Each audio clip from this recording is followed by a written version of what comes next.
முன்னாள் முதல்வர் அண்ணாதுரையின் பிறந்த நாளை முன்னிட்டு முதல்வர் ஸ்டாலின் அன்பு கரங்கள்னு பேர்ல ஆதரவில்லா குழந்தைகளுக்கு மாசம் 2000 ரூபாய் கொடுக்கிற திட்டத்தை வீடியோ கான்பரன்ஸ் மூலமா இன்னைக்கு தொடங்கி வச்சிருக்காரு. விழுப்புரத்துல நடந்த தொடக்க விழாவில் மாஜி அமைச்சர் பொன்முடி, கலெக்டர் ஷேக் அப்துல், எம்எல்ஏ கலந்துகிட்டாங்க.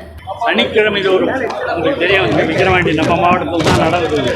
அந்த விக்கிரவாண்டியில் யார் யார் கலந்துக்கினாங்களோ அவங்க தான் எல்லாரும் அதே கும்பல் தான், அதே ஆட்கள் தான் மதுரைக்கு போனாங்க. அந்த மதுரையிலேருந்து வந்துட்ட ஆட்கள் தான். ஏன்னா தமிழ்நாடு பூரா அவருக்கு இருக்கிற ஆட்களே அவ்வளோதான்.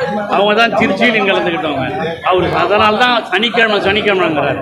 ஏன்னா இவங்கெல்லாம் வரணும்ல, ஏன்னா தொகுதியை போய் பார்க்கணும்னா அங்கே இருக்கிறவங்கெல்லாம் இவ்வளோ பேர் இருக்க மாட்டாங்க, கூட்டம் இருக்காது என்ற உணர்வோடு அவர் செய்து கொண்டிருக்கிறார்.